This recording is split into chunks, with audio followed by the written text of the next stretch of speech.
yung mga asin, gano'ng katagal pinapatuyo. Makikita rin natin sa baging ito na meron ng mga na-harvest na asin. So pangkaraniwan, ang panahon daw ng pag-harvest ng asin, isang makasaysayang istruktura na gumagabay sa mga barko at sa mga sasakyang pandagat na dumadaan sa West Philippine Sea at sa North Luzon Sea. So nandito pala tayo ngayon sa isang public beach dito sa Patar. So wala kayong babayaran entrance fee. Pero kung kayo may sasakyan, ay magbabayad kayo ng 50 pesos. At kung gagamit kayo ng mga cottage, katulad na lang ito ng mga cottage na nandito. So dito rin ay marami na rin kayo makikita ng kainan sa establishmento. So kung gusto nyo bumili ng mga makakain,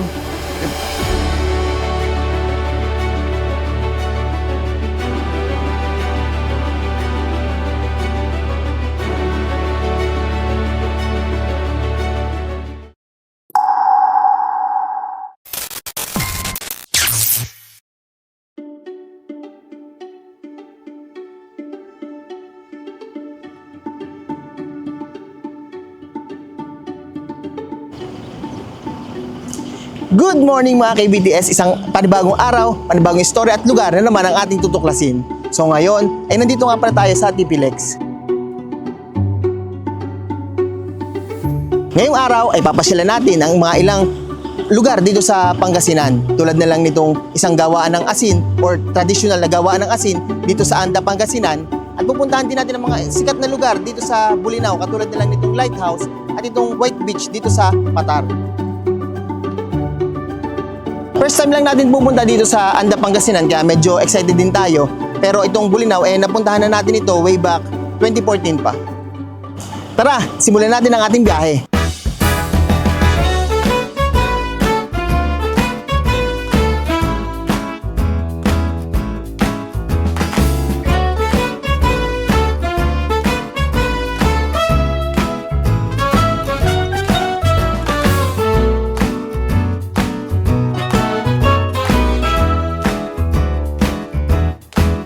Mula dun sa kinainan natin kanina, dun sa gas station, ay dito tayo nag-exit sa Paniki. So, napakagandang experience itong magkaroon tayo ng one RFID dahil hassle-free na siya. So, wala naman tayong naging problema sa ating pagdaan dito sa mga expressway.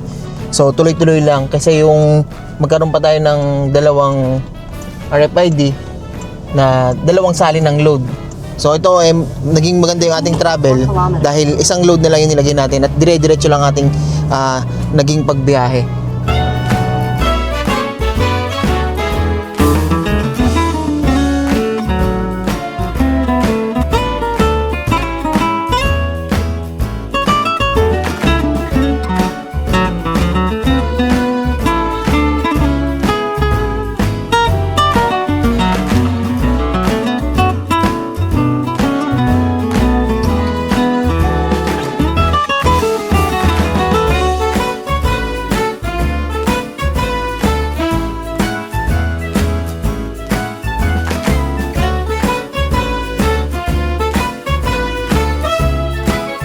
So nandito pa rin tayo ngayon sa Tarlac at grabe sobrang ganda nitong ating mga dinadaanan.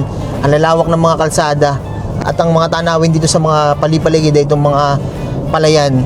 So kahit na malayo pa tayo talagang probinsyang datingan. Ilang oras na lang patungo na tayo sa Anda, Pangasinan.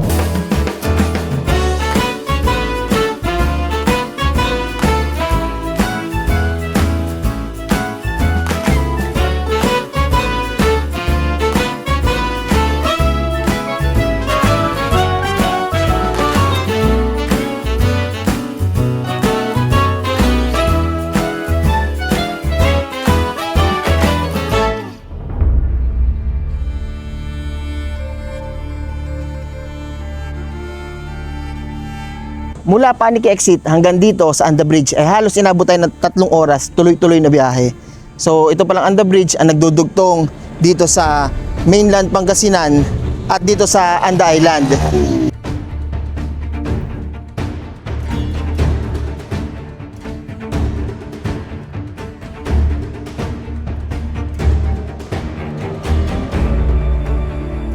So dati, nung wala pa itong bridge na ito, ang ginagamit na pagtawid mula dito sa isla hanggang dito sa mainland ay pabangka. So ngayon ay less hassle na yung mga nakatira dito sa Anda Island para pumunta sa mainland ng Pangasinan.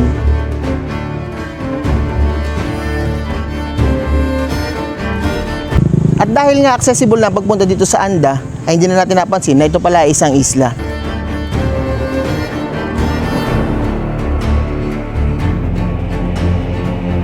At ang pangunahing kabuhayan nga ng mga residente dito ay ang pangingisda. So dito sa tabi ng bridge na ito ay makikita natin itong ilang mga fish pen at fish cages.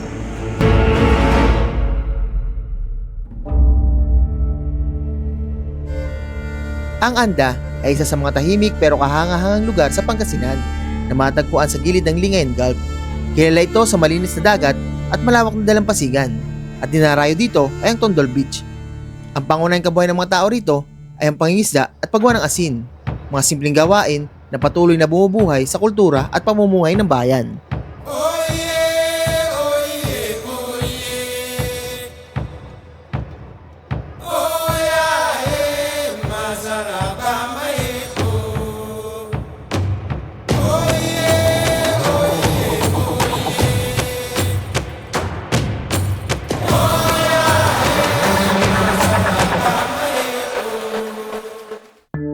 So mula Anda Bridge ay nabot lamang tayo ng 20 minutes para marating itong salt farm. So dito ay makikita natin itong mga hilera ng salt bed. Dito pinapatuyo yung mga gagawing asin. Ang ginagamit na proseso sa paggawa ng asin dito ay tinatawag na solar evaporation. So pinapapasok nila ang tubig alat at pinapatuyo itong tubig hanggang sa maging crystallize. So sabi nung may-ari, marami pa itong proseso. So hindi tayo magmamakaalam kung ano pa yung susunod na proseso after itong makrystallize. Pero pag nakita natin na nagki-crystallize na, kinakayod na nila ito at iniipon sa gilid.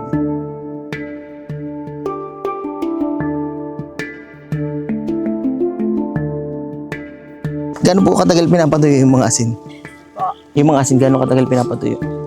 Isang araw lang. Isang araw lang po, tuyo na. Pero hindi po yung tuyong-tuyo. Hindi naman po. Basta may mabuo lang kristal. Okay, salamat po.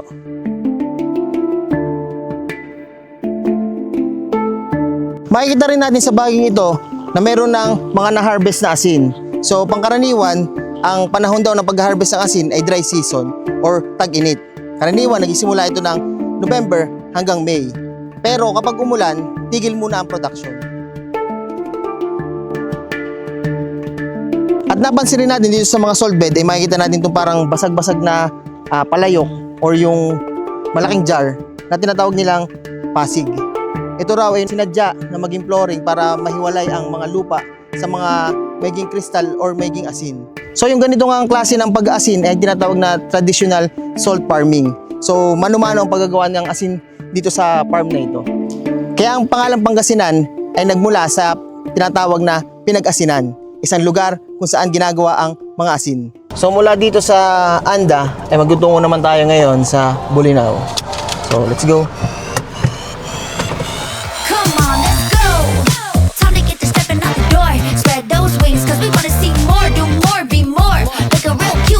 Hardcore, the journey awaits us while we stay up. So much to gain, all this time I just saved up. Now I pull my weight, on the go, a worldwide treasure everywhere that I go. If you up for the trip, then I'm with it too. Take around the world, what we finna do? Let's enjoy the ride like a long vacation. It's the journey, not the destination. Hey.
Mula Anda ay narating natin ang lugar na ito ng kalahating oras. Ang lighthouse na ito ay merong taas na 351 feet at yung kinakatayuan niya ay merong 200 feet above sea level. So mataas yung elevation nitong lugar na ito na nakaharap sa West Philippine Sea.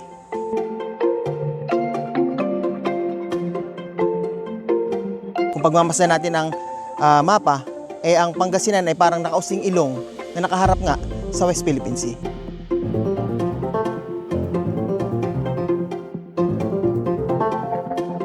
Kakaiba ang lighthouse na ito dahil yung pangkaraniwan nating nakikitang lighthouse ay kung hindi nasa cliff ng Dalampasigan, malapit sa Dalampasigan. Itong lighthouse na ito ay medyo malayo sa Dalampasigan pero sapat na ang taas nito para makita ng mga sasakyang pandagat na dumadaan.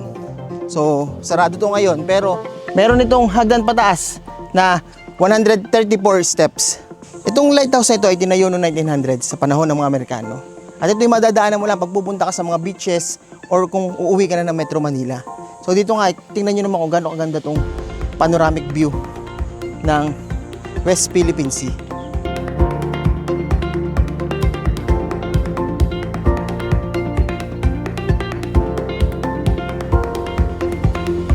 Sa layong 20 miles, matatanaw mo ang ilaw nitong lighthouse na ito.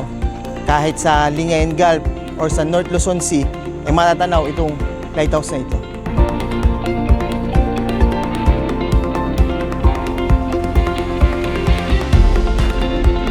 Isang makasaysayang istruktura na gumagabay sa mga barko at sa mga sasakyang pandagat na dumadaan sa West Philippine Sea at sa North Luzon Sea. Ang Cape Bulinaw Lighthouse ay sinimulang itayo noong 1903 at natapos noong 1905 sa panahon ng mga Amerikano. Kilala ito bilang pangalawa sa pinakamataas na lighthouse sa Pilipinas, na may taas na humigit kumulang 107 meters above sea level. Sa loob nito ay may 134 steps na kailangang akyatin para marating ang tuktok.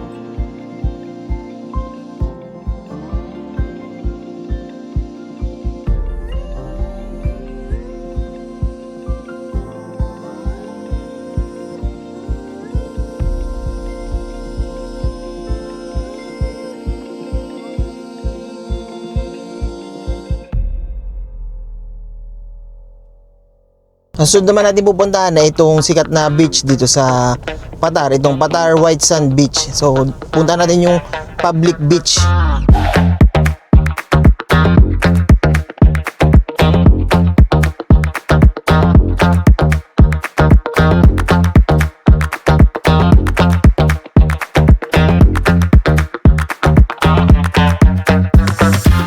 Grabe, napakaganda ng buhangin dito sa Patar White Beach. Tingnan mo naman. Medyo ma-brown na may halong puti. Tapos sobrang gaan at lumulubog pa yung ating mga yapak dito sa buhangin. At dito sa side na ito ay makikita natin yung ilang magwa-water activity. Yan. Yung isa may banana boat doon. Yung isa mag-island hopping ata. At tanaw natin dito yung rock formation.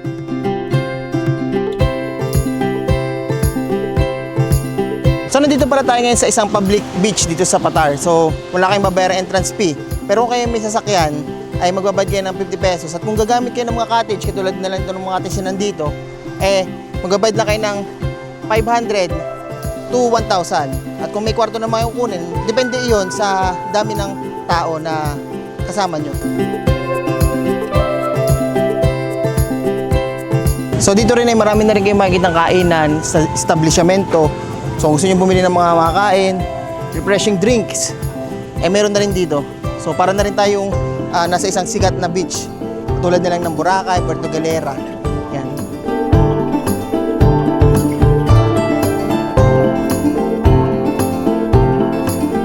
Napakagandang puntahan ito lalo sa umaga at ngayong padapit hapon na. So dito ay makikita natin ang paglubog ng araw.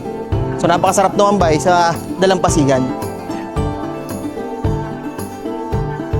Sa ngayon ay hanggang dito na lang muna dahil limitado ang ating oras ay hindi na rin natin napuntahan yung iba pang mga sikat na lugar dito sa Pangasinan. At meron na rin tayong dahilan para balikan ito. At para mas lalo nyo masubaybayan ang ating mga biyahe at tuklasin ang mga magagandang lugar dito sa Pilipinas, huwag niyong kalimutan na i-like ang video na ito at mag-subscribe. Muli, this is Kane Barry Travel Stories at ito ang istorya ng ating paglakbay. See you sa next vlog. Thank you!